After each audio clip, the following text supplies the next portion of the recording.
అందరికీ నమస్కారం. Welcome to my channel. ఈరోజు వీడియోలో ఈ ఎండాకాలంలో నీళ్ళు లేకపోతే ఎంత ఇబ్బంది అవుతుందనేది ఈ వీడియోలో చెప్తున్నాను.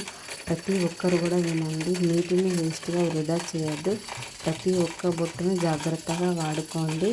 మా బిల్డింగ్లో అయితే బోర్ మోటార్ అనేది ఖరాబ్ అయింది. మోటార్ అనేది చాలా పాతది, 20 సంవత్సరాల కింది.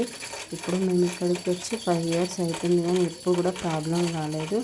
మా అపార్ట్మెంట్లో ఉన్న వాళ్ళందరికీ వాటర్ అయితే సరిపోతాయి. ఎంత ఎండలు కొట్టినా కూడా అసలు ఒక్కరోజు కూడా ప్రాబ్లం రాలేదు. అది మోటార్ అనేది పాడైపోయింది, అది ఎంతకు కూడా రాలేదు. 2 days నుంచి అయితే చాలా ప్రయత్నిస్తున్నారు, తీసినా కూడా రాలేదు. మొత్తానికి చైన్ లేసి అయితే మోటార్ అనేది చూడండి పైకి అయితే తీశారు. తీసిన తర్వాత చూస్తే మొత్తం కూడా అందులోకి మట్టి అంతా పోయి పాతది కాబట్టి ఖరాబ్ అయిపోయిందని చెప్పారు. తీయడానికి చాలా అయితే ఇబ్బంది అయింది. ఎందుకంటే లోపల కేసింగ్ అనేది పగిలి ఈ మోటార్ పైకి వచ్చేటప్పుడు దానికి అడ్డుగా వచ్చి తగులుతుందంట. అందుకోసం అనేది పైకి రావడానికి కష్టమైంది. మొత్తానికి చైన్లతో అయితే పైకి తీశారు. తీసిన తర్వాత ఈ కొత్తది వేసినా కూడా లోపలికి వెళ్తుందో వెళ్ళదో ఏమో 50-50 ఛాన్స్, మీ అదృష్టం అనేసి అన్నారు. ఒకవేళ ఇది మొత్తం రెడీ అయిన తర్వాత లోపలికి పంపిస్తే వెళ్ళకపోతే రీబోర్ అన్నా చేసుకోవాలి, లేకపోతే కొత్త మోటార్ అన్నా వేసుకోవాలని చెప్పారు. అప్పుడైతే అసలు ఎలా అని ఏం అర్థం కాలేదు. మేమైతే ఏదైతే అది అవుతుందని చెప్పేసి కొత్తది తెప్పించి వేయమని చెప్పాము. ప్రయత్నం అయితే చేద్దాము.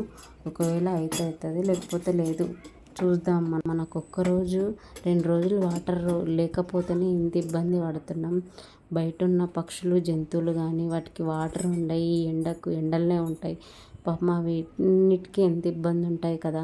మీ చుట్టుపక్కల ఎక్కడ పక్షులు కానీ జంతువులు కానీ కనిపిస్తే ప్లీజ్ దయచేసి వాటికైతే కొద్దిగా వాటర్ అయితే పోయండి. ఎందుకంటే వాటిని కూడా కాపాడినట్టు ఉంటుంది. ఎందుకంటే ఎండలు అనేటివి చాలా ఎక్కువ ఉన్నాయి కాబట్టి మనం ఈ ఎండాకాలంలో అన్నం లేకుండా ఉండగలుగుతాం, కానీ నీళ్ళు లేకపోతే అస్సలు ఉండలేము. అందుకోసం అని చెప్పి వాటికి కూడా పోయండి.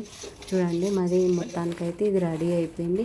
రెడీ అయిన తర్వాత మోటార్ లోపలికి అయితే మెల్లమెల్లగా అయితే పంపిస్తున్నారు. పంపించుకుంటూ కూడా అసలు వెళ్తుందా వెళ్ళదా అని టెన్షన్ తోటి అయితే పంపించారు. ఎందుకంటే ఎక్కడ కేసింగ్ అడ్డుగా వస్తుందో, ఈ బోర్కు తగులుతుందా అని భయపడుతూనే పంపించారు లోపలికి. అదైతే మెల్లమెల్లగా అయితే మొత్తానికి లోపలికి వెళ్ళిపోయింది. అప్పుడు లోపలికి వెళ్ళిన తర్వాత అమ్మయ్య లోపలికి అయితే వెళ్ళింది, మొత్తానికి రెడీ అయిపోయింది అని అనుకున్నాం. మళ్ళీ వాటర్ వస్తాయా రావా అనేది అదొక భయం. అయిన తర్వాత మోటార్ అయితే ఆన్ చేశారు. ఆన్ చేసిన తర్వాత వాటర్ అయితే వచ్చాయి. వాటర్ చూడగానే అమ్మయ్య వాటర్ అయితే వచ్చాయి అంటే అనిపించాయి. మీరు కూడా వాటర్ ఉన్నప్పుడు వేస్ట్ చేయకుండా ప్రతి ఒక్క బొట్టును జాగ్రత్తగా అయితే వాడండి. ఈ వీడియో మీకు ఎలా అనిపించిందో కామెంట్ అయితే చేయండి. నచ్చితే లైక్ చేయండి. ఇలాంటి మంచి వీడియో కోసం నా ఛానల్ని సబ్స్క్రైబ్ చేసుకోండి. బాయ్.